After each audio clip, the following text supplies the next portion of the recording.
Hello everyone, welcome back to another video.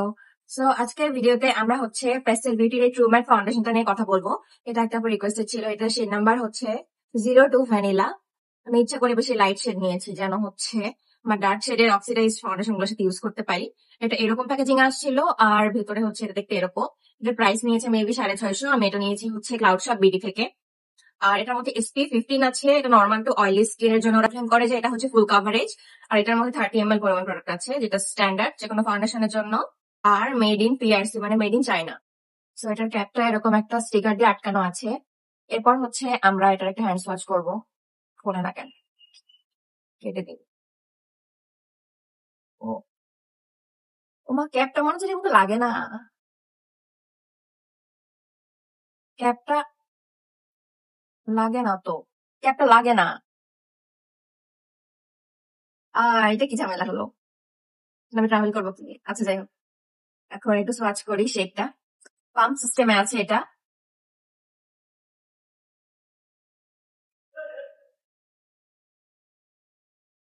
অনেক সাদা shade চলে আসছে।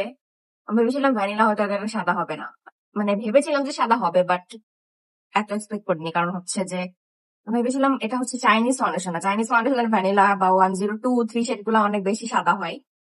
আর হচ্ছে যদি দেখা যায় যে অনেক ফাউন্ডেশন আমার অক্সিডাইজ করে অনেক বেশি কালো হয়ে যায়, সোয়াচ এখানে একটু সোয়াচ করে রাখি, তাহলে আমরা পরে এটা দিয়ে জাজ করবো যে এটা অক্সিডাইজ করে নাকি না। এখন আমি এটা ফুল ফেসে অ্যাপ্লাই করবো। এটা রিমুভ করে আগে হচ্ছে এক পাম্প নিব। যখন আমার ফাউন্ডেশনের শেড ঠিক আসে না, তখন আমি কম্প্যাক্ট পাউডার বা হচ্ছে লুজ পাউডার যেগুলো শেডটা ঠিক করা ট্রাই করি। যেমন আজকে আমি এটা নিয়ে বসেছি। এটা অনেক যেহেতু লাইট শেড, এই জন্য আমি একটা ইয়েলো কম্প্যাক্ট মানে ইয়েলো লুজ পাউডার নিয়ে বসেছি। এরকম মানে লুজ পাউডার আপাতত আমার কমই আছে, বাট আমার হচ্ছে অনেকগুলা কম্প্যাক্ট পাউডার আছে, ওগুলোকে আমি মিক্সার ম্যাশ করে ইউজ করি যাতে আমার শেডটা ব্যালেন্সে চলে আসে। সো প্রথমে এক পাম্প নিব। সো এক পাম্প নেওয়ার পরে ও অনেক সাদা, আরেক শেড লাইট নিলেই হতো। সরি, আর এক শেড ডার্ক নিলেই হতো। আমরা ব্রাশ দিয়ে ব্লেন্ড করি। ভালোই কভারেজ মনে হচ্ছে। যদি অক্সিডাইজ বেশি একটা করে তাহলে হচ্ছে এটা আবার আমার স্কিন টোনে চলে আসবে, ওইটা প্যারা না। বাট অল্প একটু ফাউন্ডেশন দিয়ে পুরো ফেস কভার হচ্ছে। আবার ইজি টু ব্লেন্ড। অবশ্য এলে গার্লেটটাও ইজি টু ব্লেন্ডই ছিল, মানে ভালো মতো ব্লেন্ড হয়ে যেত, অত একটা সমস্যা করতো না।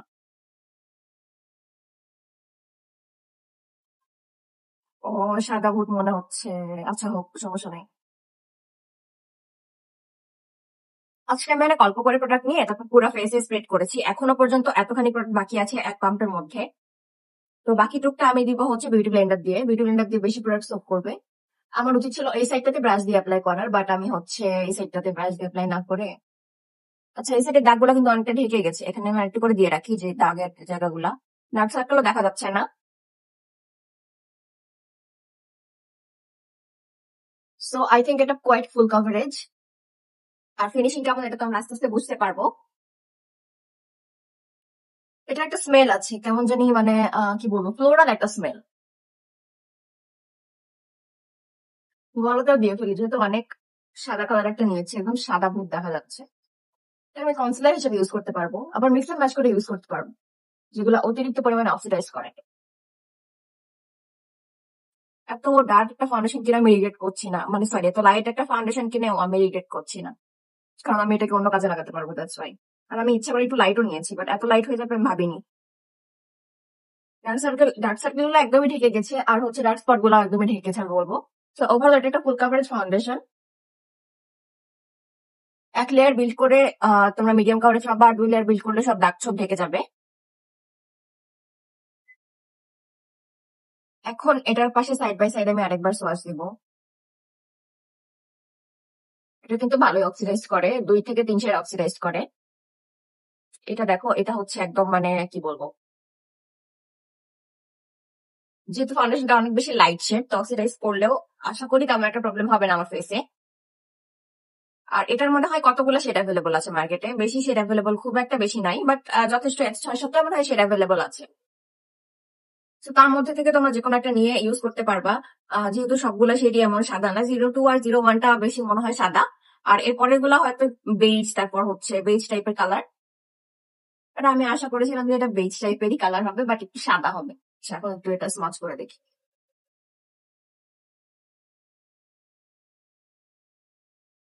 না, এটা জায়গা থেকে সরে না। এটা হচ্ছে transfer proof, water proof, smudge proof. Smudge proof তো কাজলকে বলা হয় মেইনলি, বাট হচ্ছে এটা হচ্ছে জায়গা থেকে একবারে নড়ে না, একদম সেট হয়ে যায়। এখন আমি এটাকে সেট করবো একটা ইয়েলো টাইপের লুজ পাউডার দিয়ে। টেকনিকের ইয়েলো যে কালার কারেক্টিং পাউডার আছে এটা দিয়ে। ইন ফিউচার আমি আরো বিভিন্ন টাইপের কালারের মানে কি বলবো লুজ পাউডার কিনবো, যাতে আমার ফাউন্ডেশনের শেড গুলা একটু উল্টাপাল্টা হলেও আমি লুজ পাউডার থেকে ব্যালেন্স আনতে পারি। ওটা দেখে না কালার থিওরি। আমি যখন কালার থিওরিটা পুরোটা বুঝে যাবো, তখন তোমাদের সাথে অবশ্যই শেয়ার করবো। খুব একটা লাইট মনে হচ্ছে না এখন, বাট স্টিল লাইট অনেক। যদি ফাউন্ডেশনটা দেওয়ার পর এই শেডটা আসতো, তাহলে আমি খুব খুশি হতাম। এটা চোজ দ্য রং শেড। সো এটা অ্যাপ্লাই করে আমি এখন 5-6 ঘন্টা রাখার ট্রাই করব। তারপর আমি হচ্ছে তোমাদেরকে এটা একটা ওয়ারিং টেস্টেরও হচ্ছে ফিডব্যাক দিব। তো 6-7 ঘন্টা পর আবার আমি ভিডিওটা কন্টিনিউ করবো। সো এখন হচ্ছে দুপুর 3:30, মেবি বাজে 3:30 মতো। তো হচ্ছে এখন লেটস সি ফাউন্ডেশনটা কি অবস্থা।